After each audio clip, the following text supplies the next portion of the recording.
Menos cuarto. Abel, cariño, me voy pitando. El interventor me ha convocado a primera hora y voy a llegar tarde. Y tú, como no te des prisa, vas a llegar tarde a la editorial. Sí, cariño, ya estoy listo. ¿Nos vamos?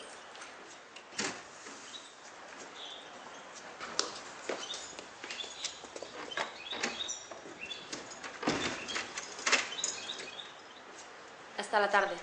Chao. ¿Pasarás tú por el supermercado cuando vuelvas del trabajo? Sí, hoy creo que salgo antes de las 6. Me da tiempo de sobra. Vale. Mira el autobús. Hasta luego, cariño.